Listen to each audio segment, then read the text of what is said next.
కూటమి ప్రభుత్వం ఎక్కడ లేని విధంగా మా బీజేపీ పాలిత రాష్ట్రాల్లో కంటే కూడా 4000 పెన్షన్లు ఇచ్చే ఏకైక రాష్ట్రం ఏదంటే మన ఆంధ్రప్రదేశ్. దానికి కారకుడు మన ముఖ్యమంత్రి గారు. ఇప్పుడే మనం పక్కనే ఒక గ్రామస్తుల దగ్గరికి పోయినాం, చేనేత దగ్గరికి పోయినాం. సార్ అడిగినాడు పెన్షన్ ఎంత అంటే 4000 అని చెప్పినారు. బియ్యం బాగుందంటే బియ్యం బాగుందన్నారు. కరెంటు బాగుందంటే కరెంటు బాగుందన్నారు. నేను దయచేసి నేను చెప్పినప్పుడు ఇది నిజమైతే చేయండి. జగన్ రెడ్డి పాలనలో ఇవన్నీ ఉన్నాయా? ఉన్నాయా? రోడ్లు బాగున్నాయా? నీళ్లు బాగున్నాయా? పెన్షన్ 4000 వస్తానేదా లేదా? ఇల్లు ఇక్కడ కట్టే ఇల్లు టిడ్కో హౌస్ మేము ఆ రోజు ముఖ్యమంత్రి గారి సమక్షంలో కడితే దాని ఎంపీగా కూడా ఉన్నాడా లేదా? అవినాష్ రెడ్డి వాళ్ళ ఎంపీనే కదా. ఎప్పుడన్నా ఒక చిన్న పని చేసినారా? రోడ్లు గుంతలు పురిచారా? కాలువలకు నీళ్లు పంపించారా? ఏటికి నీళ్లు పంపించారా? రిజర్వాయర్లు ఎప్పుడన్నా నింపి డబ్బులు ఇచ్చారా? ఇటువంటి వ్యక్తులు కావాలన్నా 4000 రూపాయలు పెన్షన్ ఒకవైపు, బియ్యం ఒకవైపు, స్కూళ్ళల్లో కానీ హై స్కూల్లో కానీ లేదా ఇంటర్మీడియట్లో కూడా సన్న బియ్యం ఇచ్చిన గవర్నమెంట్ ఏది? చేయెత్తి చెప్పాలా? ఈ ప్రభుత్వమా కాదా? మళ్ళీ ఇండ్ల పథకం ఇక్కడ టిడ్కో హౌస్ కానీ ఆ పక్కన ఎన్టీఆర్ హౌసింగ్ కానీ ఇచ్చే ప్రభుత్వం మందే కదా. చేయెత్తాలా? ఎస్ అన్నప్పుడల్లా చేయెత్తాలా. నేను అతని గురించి మాట్లాడినప్పుడు నో అని చెప్పాలా. జగన్ రెడ్డి ఎప్పుడైనా ఇటువంటి కార్యక్రమం తలపెట్టిన వ్యక్తి. మళ్ళీ ఏమంటున్నాడు? నేను నొక్కిన బటన్ అంటున్నాడు. నొక్కినాడు కదా బటను. తినేది బటర్ తినేది చెప్తున్నాడా లేదా? బటర్ తిన్నాడా లేదా? వెన్న తిన్నాడా లేదా? మనకు మంచినీళ్ళు దాంట్లో ఇన్ని నీళ్లు మజ్జిగ పోసి మనకు మజ్జిగ పోసి నేను మీకు బటన్ నొక్కినా మీకు బటన్ నొక్కినా అని చెప్పిన వ్యక్తే కాదా? చెప్పాలా? ఎస్ అంటే ఎస్ అని, నో అంటే నో అని. అటువంటి ప్రతి దాంట్లో అంగడి ఇసుక రేటు ఎక్కువ అమ్మినాడా లేదా? ఈరోజు ఇసుక రేటు తగ్గిందా లేదా? లిక్కరు సాధారణ రేటుకు క్వాంటిటీగా వస్తున్నదా లేదా? వస్తుందా లేదా? గ్రామీణ ఉపాధి పథకం చక్కగా జరుగుతుందా లేదా? అదే కాకుండా జలజీవన్ మిషన్తో మనం తాగునీళ్ళ సప్లై ప్రతి పల్లెకు ఉన్నతంగా ఇచ్చే విషయం ఇప్పుడే ఒక ఆటో అతను చెప్తున్నాడు. మనవాడు ఆటోలో తోడుకొని వచ్చి, సార్ నేను ఆటోలో తిరుగుతున్నా, ప్రతి పల్లెకు పోతున్నా, అన్ని చోట్ల నీళ్లు బాగున్నాయి, కరెంటు బాగున్నాయి, గుంతలు పూడ్చినారు, మాకు ఆదాయం కూడా బాగుంది అనే విషయం వాస్తవమా కదా? చెప్పాలా? ముఖ్యమంత్రి గారు వచ్చినది ఏదానికి? ఇక్కడ P4 అనే పథకం. నేను సార్కి చెప్తున్నా, sir it is not P4 sir. ఇది P4 కాదు, P5 సార్. మీ ఆలోచన పవర్ఫుల్ కాబట్టి P4కు తోడు ఒక పదం చెప్పి నేను చెప్తున్నా, ఇది భయం P5 sir. Powerful concept.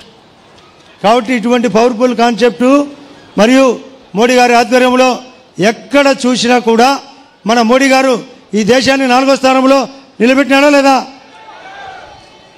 Health conditions CM relief fund ఎక్కువ ఇస్తున్నాడా లేదా?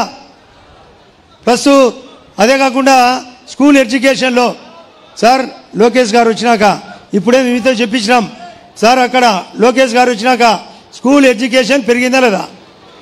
పెరిగిందా లేదా? సన్న బియ్యం ఇస్తారా లేదా? హాస్టళ్లకు సన్న బియ్యం ఇస్తారా లేదా? మంచి డ్రెస్ కోడ్ ఇస్తున్నారా లేదా? సార్ లోకేష్ అయితే ఆకాశం అంతా ఎదిగినాడు సార్. వాస్తవంగా నేను ఆయనతో కాబట్టి పనిచేసిన. అప్పుడు ఇప్పటికీ తేడా. లోకేష్ తండ్రికి తగ్గ తనయుడు కాదు సార్, తండ్రికి మించిన తనయుడు. ఇది నిజం సార్. ఇప్పుడు నేను జగన్తో పార్టీ చాలా దగ్గరగా అనుకూలంగా పోయినా సార్, నా మీద కోడికెత్తి కేసు పెట్టాడు సార్. మీరు చెప్పినారంట, మీరు మీ వాడు లోకేష్ చెప్పినాడంట వివేకానంద రెడ్డిని పొద్దునపూట ఏమో చెప్పినాడు సార్, ఏదో గుండెపోటు అని అతను వాకిలి దగ్గర అవినాష్ రెడ్డి ఇంత చంపు ఇంత లావు, పొద్దున్నేమో గుండెపోటు, మధ్యాహ్నం మీరు మాకు డైరెక్షన్ ఇచ్చారంట. నేను బీటెక్ రవి నరికి చంపినామంట సార్. ఏది సార్ ఇది? మాకు భార్య బిడ్డలు ఉన్నారు, ఇదేంది సార్? మేము కూడా ఎన్నో సమస్యలు చూసినాం, ఇటువంటి దరిద్రం చూడలే. మధ్యలో ఎప్పుడు మేము దూరినామని మేమేమన్నా వైరస్లో మా దూరేదానికి దూరి నరికినామంట సార్, నరికిదేమంట. మొన్న ఎలక్షన్లప్పుడు ఒకటి చెప్పినాడు సార్ కొత్తది, జగనప్ప. జగన్ రెడ్డి పేరు జగనప్ప. ఆయన రెప్పకు సన్న రప్ప తగిలితే గుండె పెద్ద దెబ్బంట సార్. జగన్నప్ప రెప్పకు రప్ప తగులితే అది హత్యా ప్రయత్నం అంట. ఇవాళ వివేకానందుడేమో గొడ్డలిపోటు కాకుండా గుండెపోటు అంట. ఇదేంటి సార్? ఇప్పుడు ఎత్తినాడు సార్, ఎత్తిన కాడికి లిక్కరు.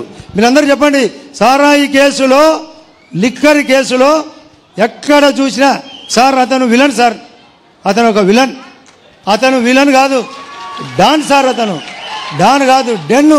ఎన్నో డన్లు దాచిపెట్టినాడు సార్, రోజు దొరుకుతున్నాయి. మా వాళ్ళు అందరూ అడుగుతారు సార్, మిమ్మల్ని ఏం సార్ ఇంత స్లో ఎందుకు? ఏది సార్ చేసినాడు కదా, ఇన్ని కుప్పలు కుప్పలు కుప్పలు కుప్పలు ఎక్కడ చేసినా ఎత్తడమే, ఎక్కడ చేసినా పడమే. ఆయనకేమో 5 ఇళ్ళు సార్, అక్కడ ఇడుపులపాయలో ఒక ఇల్లు, లోటస్ పాండ్లో ఒక ఇల్లు, ప్లస్ పులివెందులో ఒక ఇల్లు, బెంగళూరులో ఒక ఇల్లు, తాడేపల్లి ఇల్లు, 100 బెడ్రూములు ఈ ఇల్లు ఆపుతాడు సార్.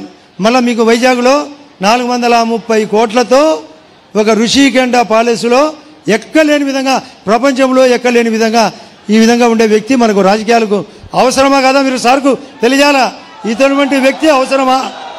ఇటువంటి వ్యక్తి అవసరమా? పనిచేసే ప్రభుత్వం మంచిదే కదా? మీరు మనకు ప్రతి విషయంలో పాపం ఇక్కడ రామ్మోహన్ రెడ్డి గారు మన పేదరికాన్ని గుర్తించి పక్కన ఉండే ఉప్పలపాడు గ్రామస్తుడు కావాల్సిన రాత్రే చెప్పినాడు, అన్న నేను ఎంత కావాలంటే అంత ప్రస్తుతానికి 1 కోటి రూపాయలు డబ్బిస్తానన్నాడు.